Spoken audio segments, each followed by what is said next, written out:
이지티칭 물쌤 2020년 물리 전공 A 5번 기출입니다.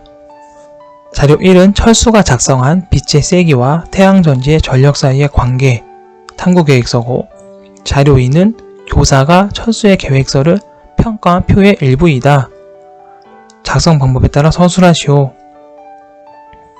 탐구계획서 평가표를 보면 조작적 정의랑 측정이 나와 있고, 작성 방법 두 개가 나와 있는데, 첫 번째는 조작 변인이 충족되도록 평가한 근거를 쓰라고 했고, 두 번째 문제는 측정이 미충족으로 나온 그 근거를 쓰라고 했습니다. 그럼 이 실험의 핵심은 뭐냐?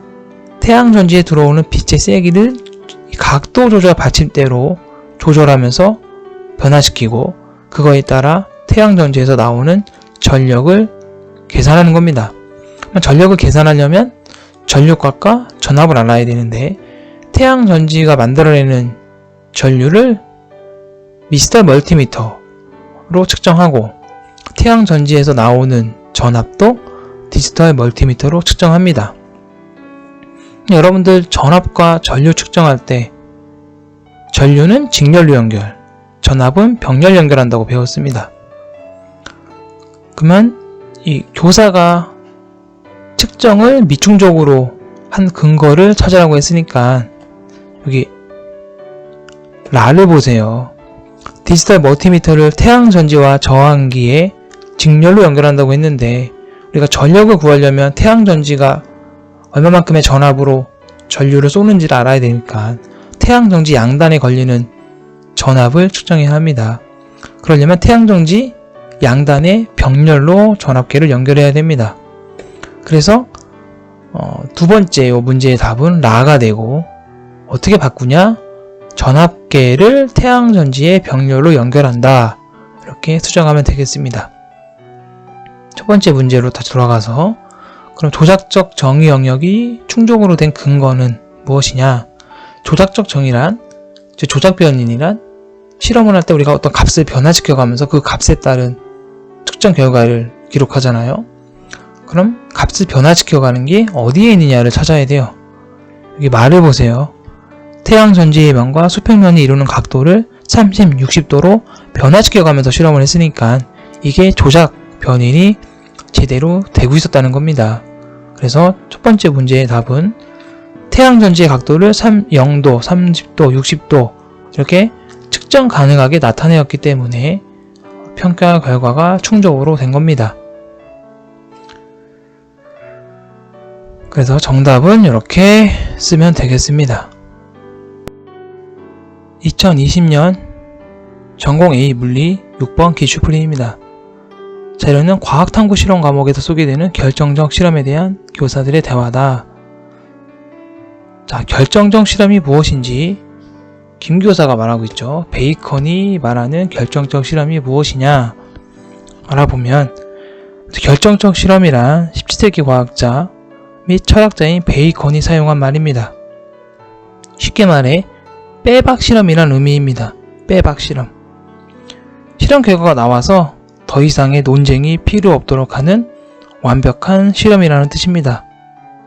이걸 예를 들어 설명하면, 아리스토텔레스는 무거운 물체가 가벼운 물체보다 빨리 떨어진다고 했고, 반대로 갈릴레이는 무거운 물체와 가벼운 물체가 동시에 떨어진다고 했습니다. 이렇게 두 가지 가설이 서로 이제 논쟁하고 있는데, 이 논쟁을 종결시킬 결정적 실험은 무엇이냐? 무거운 물체와 가벼운 물체를 직접 떨어뜨려 보면 됩니다. 즉 피사의 사토에 가서 갈릴레이가 실제로 해봤죠. 그랬더니 결과가 어떻게 됐어요? 동시에 떨어졌죠. 그러면 이 실험 결과에 의해서 누구의 가설이 맞는 걸로 나오겠죠? 맞습니다. 갈릴레이의 가설이 맞다고 되겠죠. 그러면 더 이상 아리스토텔레스랑 갈릴레이랑 논쟁하는 일이 없겠죠. 자, 이와 같은 실험을 결정적 실험이라고 해요. 그런데 위 내용처럼 실험이 쉽게 이루어질 수 없는 경우가 있어요. 즉 물체 떨어뜨리는 거는 실제로 실험을 수행할 가능성이 되게 높죠. 그런데 그렇지 않은 것도 있다는 겁니다. 예를 들면 아인슈타인이 일반 상대성 이론에서 중력이 큰 별을 지나면 빛은 휘어진다라고 했습니다. 저 중력 렌즈 효과였는데, 이런 아인슈타인의 가설이 맞는지 확인하려면 실제 중력이 큰 것을 만들고 그 옆으로 빛을 지나가게 하면 되는데, 이게 가능할까요? 거의 불가능합니다. 즉 아인슈타인의 이런 가설을 뒷받침할 만한 결정적 실험은 실제로 수행하기가 어렵죠. 따라서 이런 결정적 실험이 가져야 할 조건이 하나 있어요. 그게 뭐냐? 실제로 실험을 수행할 수 있는 가능성이 높아야 된다는 겁니다. 이것을 실험의 실험 가능성이라고 해요. 즉 실험 가능성이 높아야 된다는 겁니다.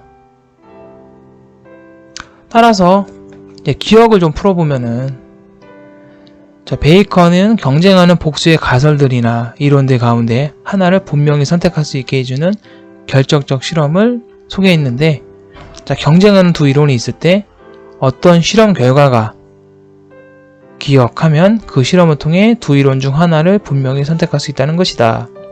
그래서 기억에 대한 조건을 제시할 것이라고 했는데, 이게 무엇일까 보면, 하나의 이론은 지지하고 다른 이론은 지지하지 못해야 합니다.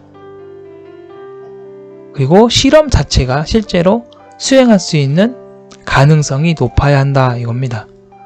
그래서 기억을 이렇게 쓰면 될 것 같아요. 이제 2교사로 갑시다.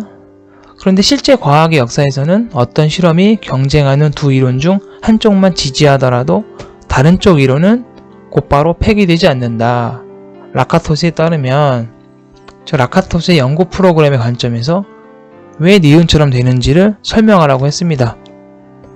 그럼 라카토스의 연구 프로그램이 뭐냐 좀 알아보면, 라카토스에 따르면은 이제 견고한 핵, 어떤 현상을 설명할 수 있는 과학 어떤 핵심 이론이라고 보면 돼요. 법칙.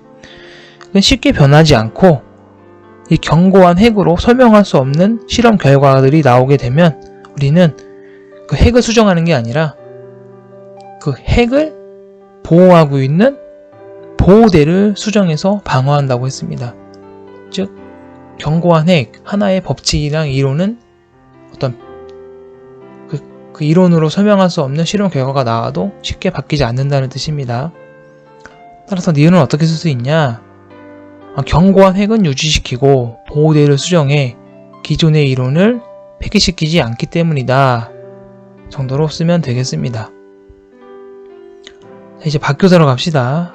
쿤이 나오는데, 토마스 S. 쿤은 과학혁명의 구조를 주장한 철학자이죠. 쭉 읽어다 내려다 보면은 여기 패러다임으로 설명할 수 없는 문제를 뭐뭐라고 한다라고 했습니다. 그럼 토마스 S. 쿤의 과학혁명의 구조 단계를 좀 알아봐야 돼요. 토마스 S. 쿤에 따르면 패러다임이 변해서 새로운 패러다임으로 바뀌는 과학혁명은 다음과 같은 단계를 거친다고 했어요. 패러다임에 의해서 여러 현상들이 안정적으로 설명되는 정성과학 단계에 있는데, 그러나 패러다임으로 설명할 수 없는 다양한 실험 결과 등, 즉 변칙 사례가 발생하게 되고, 그러면 기존의 정성과학의 규칙성은 모호해지고 패러다임은 위기 상황을 맞게 된다고 했습니다. 이러한 상태에서 변칙 사례가 계속 쌓이고 쌓이다 보면 정성과학의 패러다임은 불신을 받게 되면서 변칙 사례들을 더 잘 설명해 줄 수 있는 새로운 패러다임이 나타나서 새로운 정상과학 단계로 된다라고 했습니다. 따라서 니은에 들어갈 단어는 패러다임으로 설명할 수 없는 문제들, 이거를 변칙 사례라고 하면 될 것 같아요. 그래서 6번 문제는 베이컨의 어떤 결정적 실험, 두 번째는 라카토스의 연구 프로그램, 세 번째는 토마스 쿤의 과학혁명의 구조, 세 가지 이론이 전부 짬뽕된 문제라고 보면 되겠습니다. 자, 이렇게 답을 쓰도록 하겠습니다.